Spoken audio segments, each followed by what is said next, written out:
सुझाव आ गए हैं। तो इसलिए जो है अपने चुनाव क्षेत्र तक लिमिटेड होकर जो बात कहें, और कुछ नई बात है तो जरूर कहें।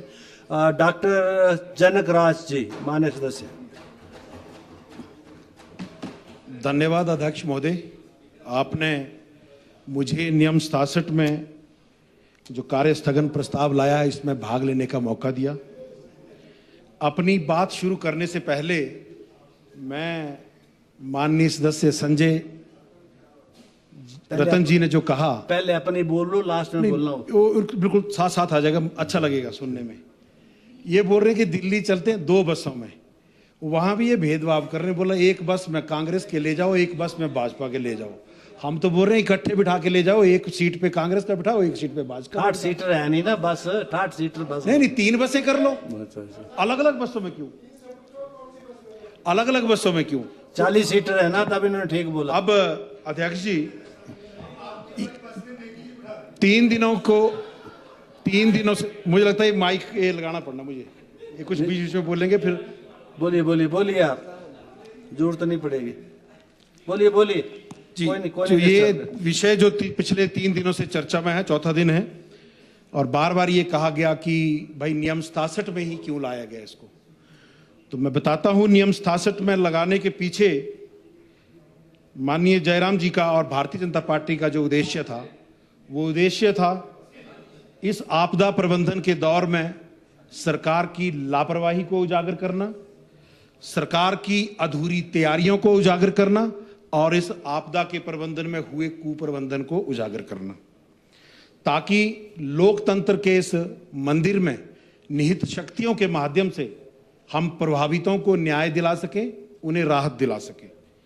माननीय अध्यक्ष जी, 20 जून 2025 को जो आपदा आई, जिसमें भूस्खलन, लैंडस्लाइड, फ्लैश फ्लड, जो लगभग आज भी जारी है, अभी भी हो रहा है, कितने दिन तक चलेगा जानकारी नहीं है।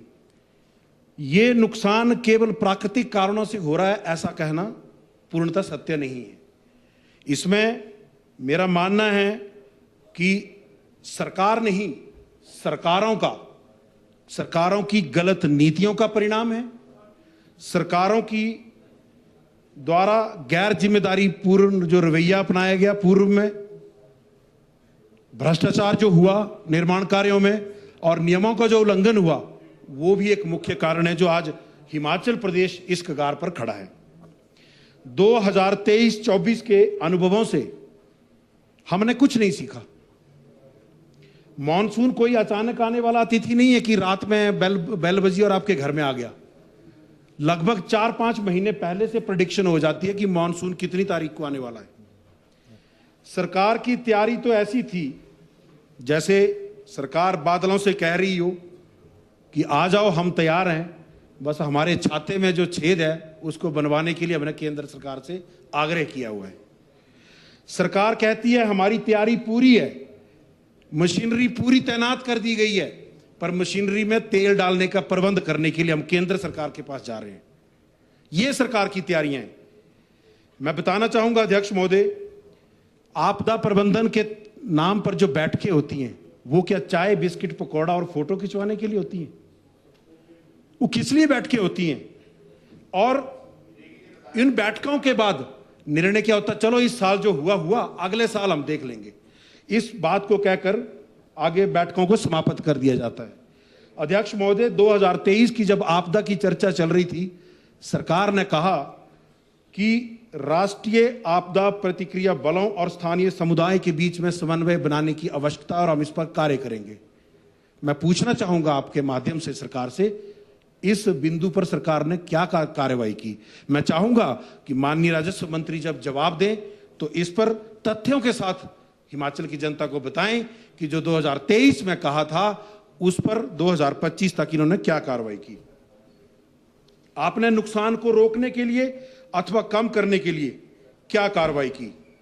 अध्यक्ष महोदय, मेरे विधानसभा क्षेत्र के ब्रेही पंचायत के तुर गांव का दिलीप सिंह पिछले 3 दिनों से लगातार मुझे फोन कर रहा है कि जनाब मेरे घर के ऊपर घार चल रही है, मेरा परिवार खतरे में है, कहीं मेरे परिवार के साथ भी वो ना हो जाए जो चढ़ी पंचायत में सुताम में 21 जुलाई को हुआ कि एक नवविवाहिता लड़की और उसका घर पति वहां सोया था और उन पर पत्थर गिरा।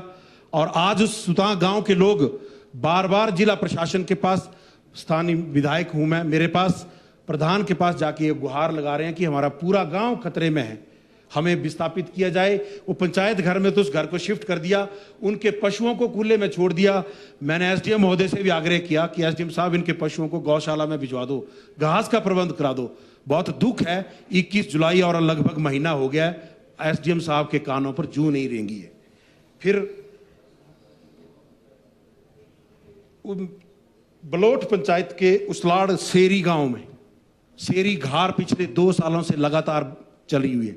लगभग 1500 की आबादी के लोग उस घार की वजह से मुख्य मार्ग से कट चुके हैं और उनको 4 घंटे ऊपर पहाड़ चढ़ के दूसरी तरफ जाना पड़ता है। बच्चे स्कूल नहीं जा पा रहे हैं, बीमार लोगों को अस्पताल ले जाने में दिक्कत हो रही है। और बार बार हमारे आग्रह करने के बावजूद भी जिला प्रशासन ने उस घार को रोकने के लिए कोई ना कभी वहां दौरा किया, ना कभी वहां जाकर कोई कार्रवाई की।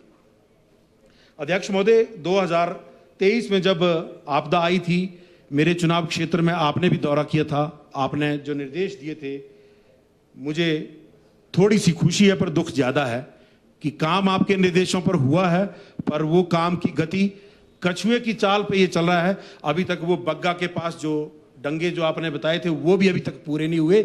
आगे होली के सलून, पटोला, बग्गा, रुंगड़ी, लोथल, वो रास्ते आज भी ऐसे हैं। मणिमेश यात्रा चली हुई है, प्रतिदिन वहां भूस्खलन हो रहा है, हजारों की तादाद में वाहन रुक रहे हैं। महिलाएं, बच्चे, बुजुर्ग बेचारे, वो रात में ना उनको वहां पानी पीने की व्यवस्था है, ना रुकने की जगह है। हमने कहा था, सरकार से आग्रह किया था कि डिजास्टर मैनेजमेंट के तहत मेरे चुनाव क्षेत्र में जहां जहां भारी भूस्खलन की संभावना रहती है, वहां पर 10-10, 15-15 किलोमीटर के डिस्टेंस पर कुछ ऐसे शेल्टर होम बना दिए जाएं ताकि यात्रा के दौरान या खासकर जब लोग माइग्रेट करते हैं तो वो ऐसी आकस्मिक स्थिति में वहां शरण ले सकें और बाकी समय उन शेल्टर होम को पंचायत को कम्युनिटी हॉल की तरह चलाने पर वो किया जाए।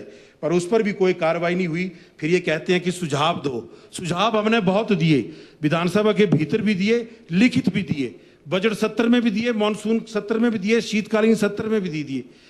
ये भी जवाब मैं माननीय राजस्व मंत्री जी से चाहूंगा, हमारे दिए गए सुझावों पर क्या कार्रवाई हुई। ये केवल औपचारिकता नहीं है कि हमने कुछ बोल देना और यहां सुन लेना है, परंतु हमारे सुझावों पर कोई कार्रवाई नहीं हुई है। ये बात मुझे बहुत दुख से आपके माध्यम से कहना यहां पड़ रही है। और अध्यक्ष महोदय,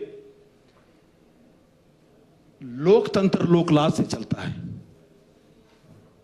जब नेता को जनता का सामना करने से शर्म लगे, डर लगे, तो लोकतंत्र में वो बहुत जरूरी है। मुझे दुख है, इस व्यवस्था परिवर्तन के दौर में ये लोकलाज अब समाप्त हो चुकी है। प्रतिदिन यहां पर झूठे आंकड़े पेश कर दिए जाते हैं, झूठी आश्वासन दे दिए जाते हैं। इसी सदन में मुझे स्वास्थ्य मंत्री जी ने आश्वासन दिया था, आपने भी कहा था कि 10 दिनों के भीतर मेरे चुनाव क्षेत्र में डॉक्टर लगा दिए जाएंगे। 10 महीनों तक मैं इंतजार करता रहा। मजबूरन मुझे अपने विधानसभा क्षेत्र के लोगों की आवाज के लिए माननीय उच्च न्यायालय जाना पड़ा। उसके बाद जाके वहां 2-3 डॉक्टर की तैनाती हुई है। सदन में जब झूठे आश्वासन दे दिए जाएं तो आप समझ सकते हैं हम लोकतंत्र को किस दिशा में ले जा रहे हैं। अन्यथा लोकतंत्र और तानाशाही में कोई अंतर नहीं रहने वाला। एक मुहावरा है, जिसकी लाठी उसकी भैंस। अभी मालूम है हम सब लोगों को, हिमाचल के लोगों की, कि इस वक्त ये लाठी आपके पास है, परंतु शायद ये आप लोगों की गलत फहमी है। ये लाठी भी हिमाचल की जनता की है, ये भैंस भी हिमाचल की जनता की है, और आपको कोई अधिकार नहीं बनता है कि इस लाठी को आप हिमाचल की जनता की पीठ पर चलाएं। वो दिन दूर नहीं है जिस दिन ये हिमाचल की जनता इस लाठी को आपके हाथों से खींचकर आपकी ही पीठ पे चलाएगी, क्योंकि आपने इस लाठी का दुरुपयोग कर आज उस भैंस को जनता के खेतों में जो उजाड़ करने के लिए छोड़ दिया है, व्यवस्था परिवर्तन में जो व्यवस्था का मजाक बना दिया है, वो दिन दूर नहीं है जब ये लाठी की पीड़ा अब आपकी पीठ पर पड़ने वाली है। ये मुहावरा है साहब, मुहावरा है, वायलेंस नहीं है। धमकी नहीं दे रहा हूं, मैं आगाह कर रहा हूं। मैं आगाह कर रहा हूं। नहीं, ये आगाह कर रहा हूं। माननीय अध्यक्ष महोदय जी बैठे हैं मुझे रोकने के लिए, मैं आपकी बात नहीं सुनूंगा। चलिए आप इस लाठी का दुरुपयोग ना करें, मैं बार बार आपसे आग्रह ये कर रहा हूं। जनता रूपी भैंस की बात कर रहे हैं। और अध्यक्ष जी, मैं ज्यादा समय नहीं लूंगा क्योंकि मैं आपका सम्मान करता हूं, आपके इस गरिमामय पद का जो आपने मुझे समय दिया है। उसी में ही लास्ट में मैं व्यवस्था परिवर्तन वाली सरकार की कार्यशैली पर एक टिप्पणी करना चाहूंगा। जिस तरह गुलाब जामुन में ना गुलाब होता ना जामुन होता है, दाल चीनी में ना दाल होती है ना चीनी होती है, वैसे इस सुख की सरकार में ना कोई सुखी है ना कहीं सरकार है। अध्यक्ष महोदय, आपने मुझे बोलने का समय दिया, आपका बहुत बहुत धन्यवाद। अच्छा, अच्छी तैयारी की थी आपने।